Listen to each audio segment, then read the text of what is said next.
hancur? Apakah jemaat Philadelphia undur di dalam Tuhan? Apakah jemaat Philadelphia menjadi lemah, menjadi tidak semangat? Bapak dan Ibu, justru di dalam wahyu ini dikatakan oleh Tuhan bahwa salah satu jemaat yang dipuji oleh Tuhan adalah jemaat Philadelphia, yang mendapat pujian daripada Tuhan. Jemaat-jemaat yang lain dikritik oleh Tuhan, disuruh untuk bertobat, selain jemaat Smyrna. Jadi ada dua jemaat ini, jemaat Philadelphia dan jemaat Smyrna. Dan memang jemaat Philadelphia ini yang sangat benar-benar mendapatkan perhatian khusus daripada Tuhan. Bapak dan Ibu, mari kita bandingkan beberapa dengan jemaat-jemaat yang lain di dalam wahyu itu. Misalnya Bapak dan Ibu, kalau kita perhatikan di dalam kitab, di dalam pasal 2, pasal 3 itu misalnya jemaat Efesus, Bapak dan Ibu. Karena ini kita berkaca daripada jemaat-jemaat yang lain. Nanti kita mau menjadi jemaat yang seperti apa. Jemaat Efesus itu dikatakan bahwa mereka itu di awal-awal sangat semangat di dalam melayani Tuhan, mengiring Tuhan. Tetapi di akhir Tuhan berkata, engkau meninggalkan kasih ulang-ulang. Maka dia berkata bahwa bangkitkanlah kasih ulang-ulang. Itulah nasihat kepada jemaat di Efesus. Mereka kehilangan kasih ulang-ulang. Apakah kita seperti itu? Bagaimana dengan jemaat di Pergamus misalnya? Kalau jemaat di Pergamus, mereka itu adalah menuruti apa yang menjadi ajaran sesat. Sehingga Tuhan berkata, bertobatlah. Mereka cepat terpengaruh oleh ajaran-ajaran yang tidak benar. Maka Tuhan berkata, bertobatlah. Itu yang dikatakan Tuhan di jemaat Pergamus. Ya teman-teman, Pergamus. Terus apa ya? Misalnya yang dikatakan Tuhan di jemaat Sardis. Kalau perhatikan di jemaat Philadelphia itu, di belakang di pasal 3 itu ada jemaat Sardis. Maka Tuhan berkata kepada jemaat Sardis, engkau adalah gereja yang tertidur, mati rohani, bertobatlah. Jemaat yang tidur, jemaat yang mati rohani. Itu yang dikatakan Tuhan kepada jemaat Sardis. Apa yang dikatakan Tuhan kepada jemaat Laodikia misalnya? Tuhan berkata, engkau adalah suam-suam kuku, tidak panas dan tidak dingin, maka aku akan memuntahkan engkau. Bapak Gembala juga pernah mengkhotbahkan ini mengenai jemaat di Laodikia, jemaat yang suam-suam kuku. Maka Tuhan berkata, aku akan memuntahkan engkau. Engkau tidak panas, engkau tidak dingin. Sebenarnya kamu ini apa? Harusnya kalau panas, panas terus. Kalau dingin, ya dingin terus.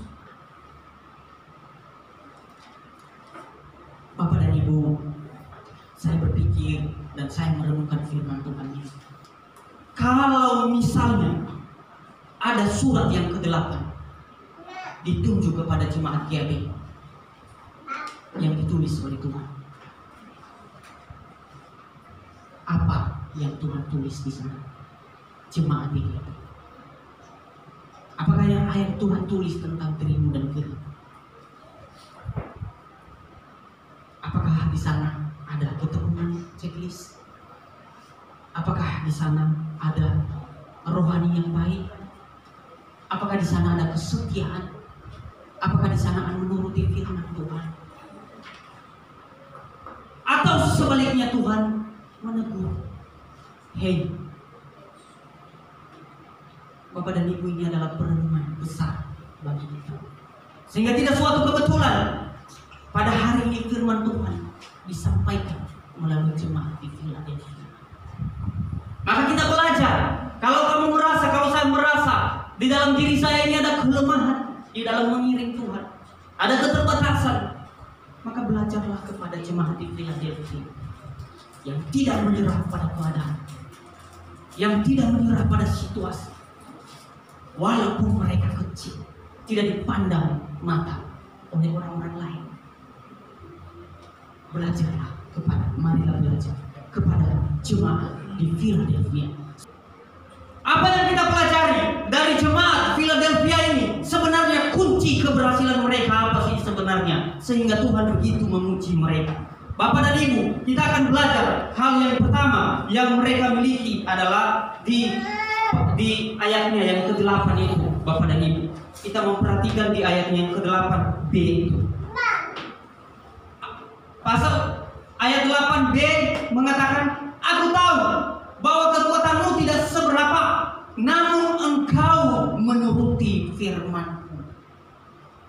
Inilah kunci yang pertama, kunci keberhasilan jemaat di Philadelphia. Mereka menuruti firman Tuhan.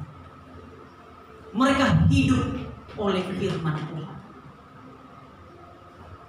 Walaupun ada ajaran-ajaran yang lain yang mengatakan, oh ini harusnya jalan yang benar, oh ini supaya mendapatkan kesuksesan cepat. Mereka tidak mau menyimpang ke kanan dan ke kiri. Mereka hanya melihat jalannya Tuhan. Mereka hanya percaya kepada Tuhan. Mereka lagi tidak mempercayai yang namanya jalan-jalan cepat, jalan-jalan instan untuk mendapatkan harta kekayaan. Banyak kan di situ yang mencari kekayaan dengan melakukan jalan-jalan instan. Yang ditawarkan oleh siapa tadi? Jemaat iblis. Ada yang mengatakan, pergilah ke gunung Kidul untuk mendapatkan kekayaan. Bertapalah. Bapak dan Ibu, mereka tidak ikutan tentang hal itu. Mereka tetap satu dan yakin hanya firman Tuhan. Amin. Ini adalah kunci kesuksesan dan keberhasilan mereka. Mereka tidak menduakan, mereka hanya satu, firman Tuhan saja. Titik. Apapun yang terjadi, walaupun kecil, walaupun menderita, walaupun sengsara, titik, firman Tuhan. Mereka menghidupi. Itu yang pertama Bapak dan Ibu yang kita pelajari dari jemaat Philadelphia. Dikatakan bahwa mereka menuruti firman Tuhan.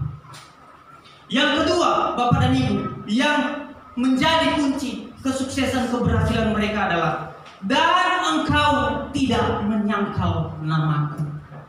Tidak menyangkal Tuhan. Tidak mengatakan, kenapa ya kehidupan kami berada dalam kota kecil, kenapa gereja kami tidak besar, kenapa kami cuma segini-segini saja. Mungkin Tuhan tidak memperhatikan kali. Mungkin keluarga kami Tuhan tidak memperhatikan. Mungkin Tuhan tidak ada. Mungkin Tuhan tidak melihat. Ini namanya menyangkal. Mereka tidak seperti itu. Mereka tidak mempertanyakan kenapa bisa begitu. Tetapi mereka tetap berusaha. Mereka tetap semangat. Mereka tidak menyangkal. Mereka tetap pada otoritasnya Tuhan. Tidak menyangkal. Tidak menyangkal Tuhan. Karena ada itu kan yang menyangkal Tuhan.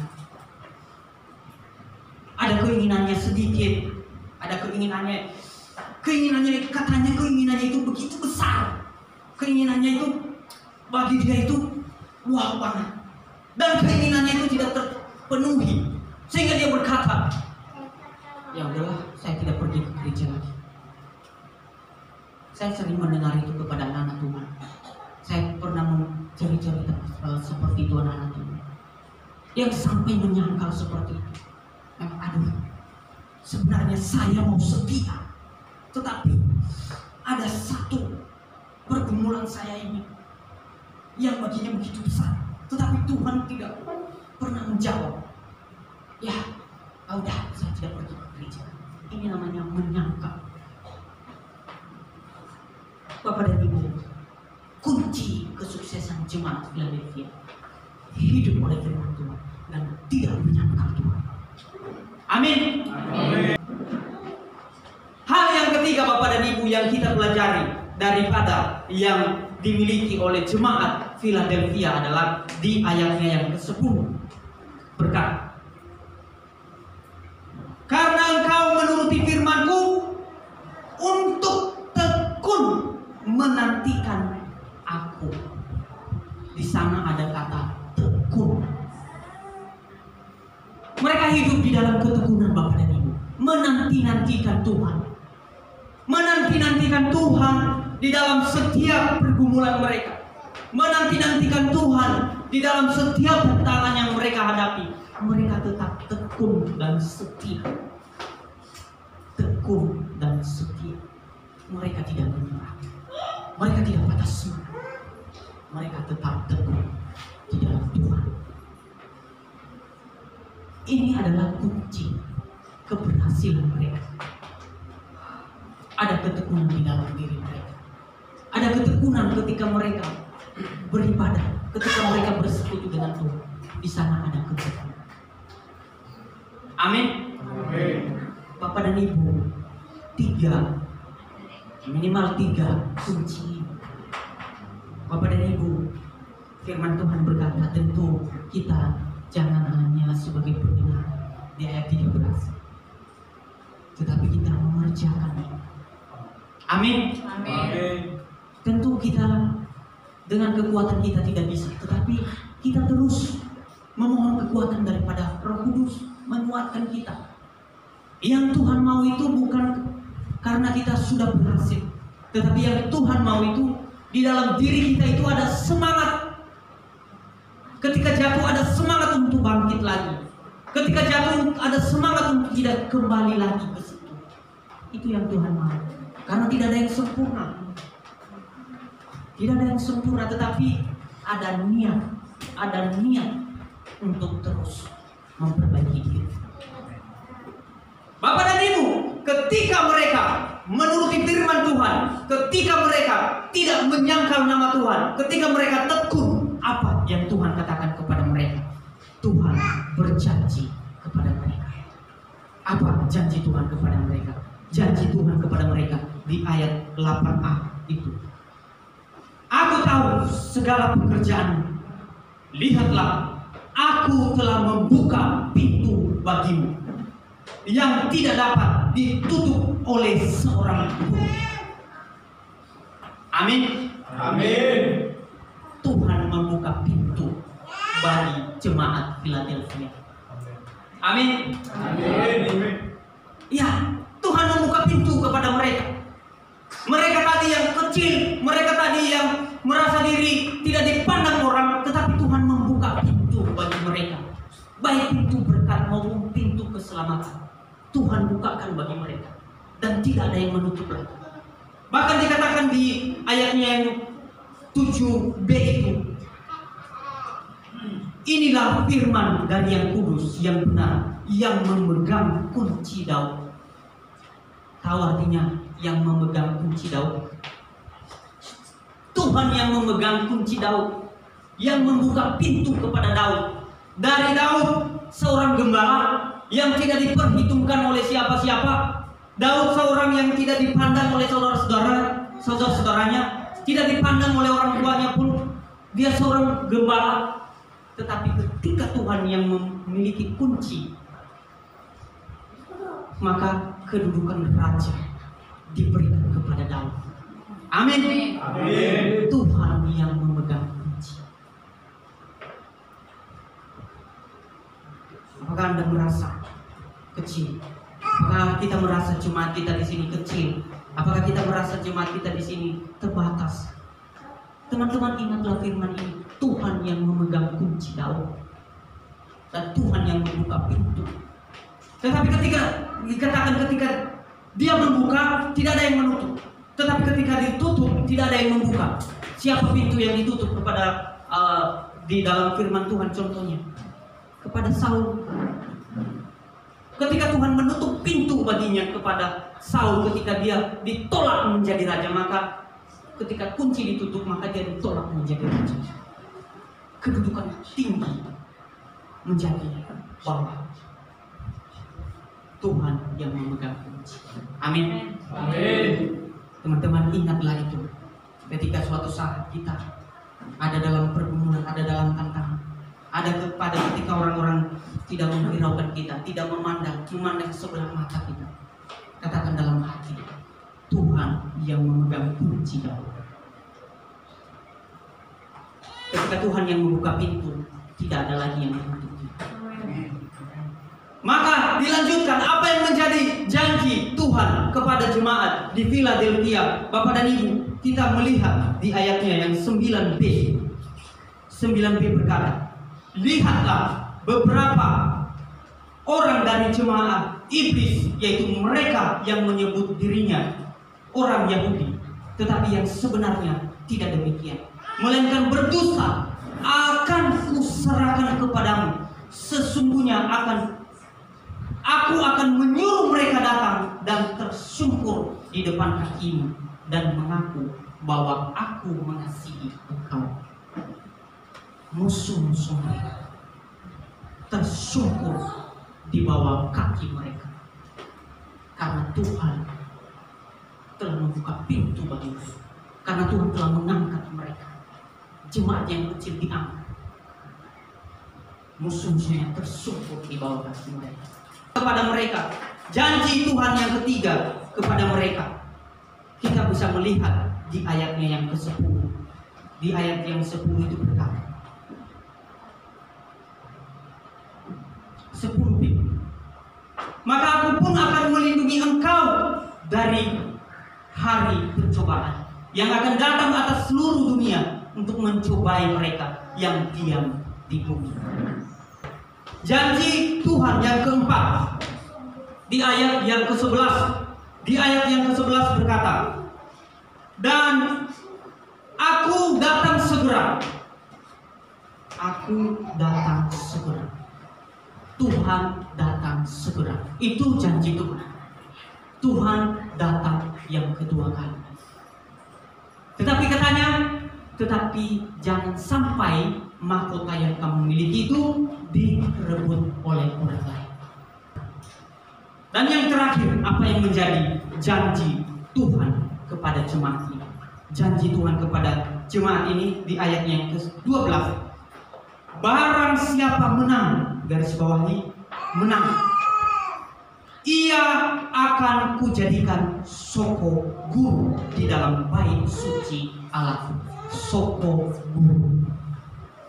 Di dalam bahasa Yunani, soko guru itu artinya adalah stulos, artinya adalah pilar-pilar atau tiang penopang utama bangunan. Tentu teman-teman kalau lihat, kalau misalnya gedung-gedung sebelum selesai gedung tinggi itu, yang kita lihat dulu tiang-tiang sudah berdiri, itu adalah pilar. Kalau tidak ada itu, bangunan itu tidak akan berdiri kuat. Yang didirikan dulu pilar-pilar. Aku akan menjadikan engkau pilar-pilar di dalam bait suci. Jemaat yang kecil menjadi tiang pilar yang penting di dalam bait suci. Teman-teman, tentu kita mau seperti itu. Walaupun jemaat kita kecil, walaupun kita kecil, tetapi kalau kita hidup menuruti firman Tuhan, hidup tidak menyangkal Tuhan, hidup teguh, maka janji ini pun menjadi milik kita. Amin. Bapak dan Ibu, kiranya firman Tuhan ini menjadi perenungan, menjadi berkat, menjadi pembelajaran, menjadi refleksi bagi kita, untuk kita terus menjadi jemaat-jemaat seperti Philadelphia, tidak seperti jemaat-jemaat Laodikia, jemaat-jemaat Sardis, jemaat-jemaat Efesus, tetapi jadilah jemaat Philadelphia. Katakan kepada teman kanan kiri, mari kita menjadi jemaat Philadelphia.